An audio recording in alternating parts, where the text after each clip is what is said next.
Welcome back to Ben's Book Club. Today we are diving into the book Talking to My Daughter, A Brief History of Capitalism. Now, in this one, former Greek finance minister Yanis Varoufakis creates this absolutely brilliant, jargon-free explainer of our financial world.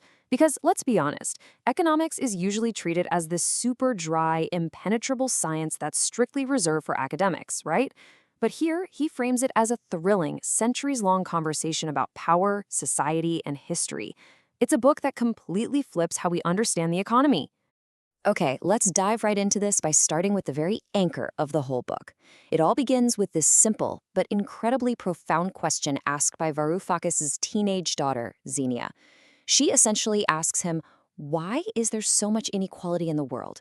Like, why is there so much poverty in a world that produces so much wealth?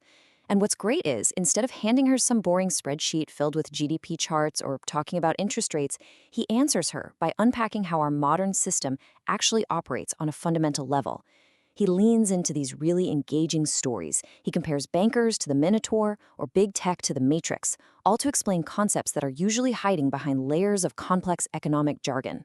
So, to impartially unpack how the author answers her question, our explainer today is going to trace his exact chronological and thematic journey. We're going to cover 1. Why so much inequality? 2. Markets versus market society. 3. The magic of debt. 4. The rise of techno-feudalism. And 5. Capitalism and the climate. All right, let's kick things off with Section 1, Why so much inequality? Tracing the origins of wealth and power. So, Varoufakis argues that the deep inequality between wealth and poverty we see today isn't just some natural fact of life. It's actually a historically constructed system. If we trace this back, the exact moment early human groups produced more food than they needed to survive, creating an agricultural surplus, that's when hierarchy really began. I mean, someone had to control all that extra food, and doing so required enforcing rules. But the real, massive, structural shift, that happened much later, during the Middle Ages. Feudal landlords in Europe literally and often violently forced peasants off their ancestral lands for one simple reason: to switch to sheep farming. Why? Because global wool prices suddenly made it incredibly profitable. Think about that for a second. That ruthless, purely profit-driven displacement forced all those peasants into the cities to sell literally the only thing they had left, which was their labor. And it's that specific historical shift that basically set the stage for the massive factories of the Industrial Revolution, which eventually evolved into the highly structured modern capitalism we all navigate today. And that historical evolution leads us directly into Section 2, Markets versus Market Society, a fundamental shift in human history. This is such a beautifully illustrated, crucial distinction. You see, for millennia, humans have lived in societies with markets. We use them simply to facilitate our daily lives, you know?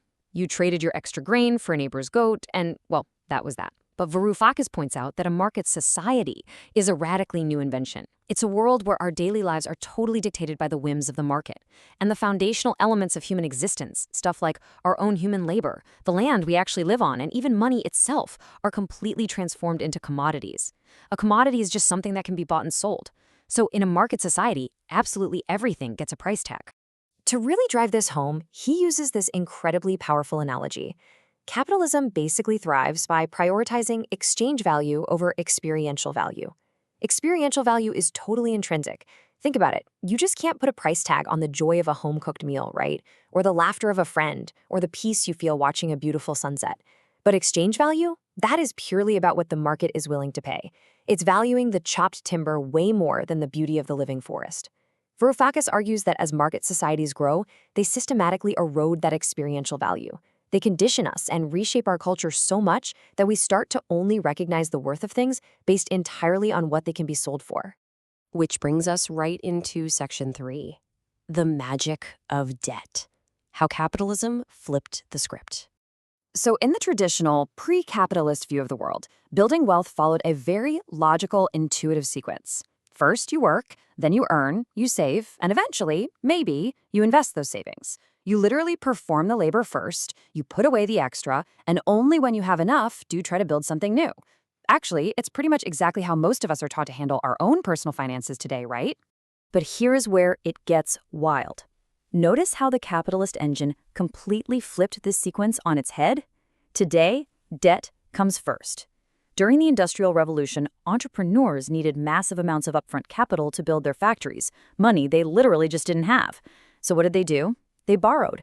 They took on massive debt to fund the investment, which then created work and finally, down the line, generated profit. This makes debt the absolute fuel of the entire economy. It's no longer about saving up first. It's entirely about borrowing against the future to build the present. And without this debt, the whole engine of production just stops entirely. And because of this, he compares modern banking to time travel, or honestly, a kind of black magic. Bankers aren't just holding your savings in a secure little vault and lending out those specific physical coins. When they issue a loan, they are literally conjuring new money into existence.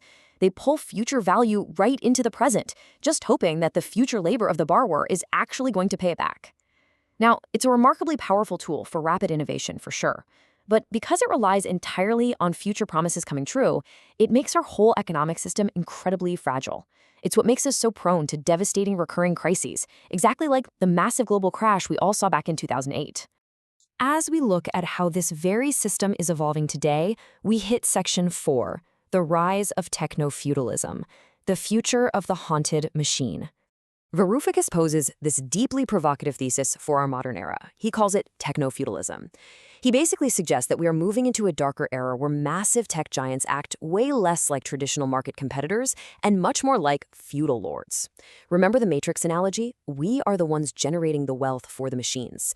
Platforms like Amazon or Google don't just participate in the market, they own the marketplace itself. They extract what he calls cloud rent, this massive fee from absolutely anyone who wants to sell or even just participate on their digital land. And much like Frankenstein's monster, the machines and algorithms we built ourselves are squeezing worker wages, all in the name of ultimate efficiency. The terrifying paradox he points out here is this: if workers have no money, they simply can't buy the products the machines are making. That risks a massive system-wide crisis of overproduction where capitalism literally chokes on its own efficiency. And that brings us to our final structural critique in Section 5, Capitalism and the Climate. Infinite growth on a finite planet.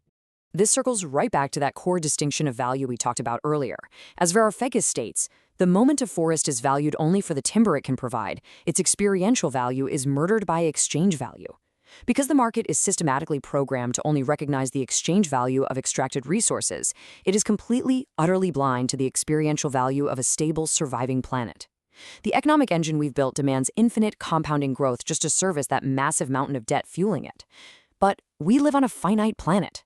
By its very design, capitalism treats nature purely as an input. It pushes us ever closer to ecological destruction simply because a clean ocean or a breathable atmosphere doesn't naturally come with a price tag attached. So he leaves us with a critical, urgent question. What kind of economy do we really want to pass on to the next generation? Now, Varoufakis doesn't claim to have some perfect, utopian blueprint all figured out. But his goal is to demystify economics so that everyday people, like you, me, and his daughter, can actually engage in the conversation. Because economics isn't just about spreadsheets and formulas, it's about our social and moral choices. Who is taking the risks? Who bears the ultimate costs? And at the end of the day, who does this system actually serve? It's a powerful challenge to really rethink our fundamental relationship with money, power, and the planet itself. Thanks for joining me today, and make sure to subscribe so you don't miss an episode.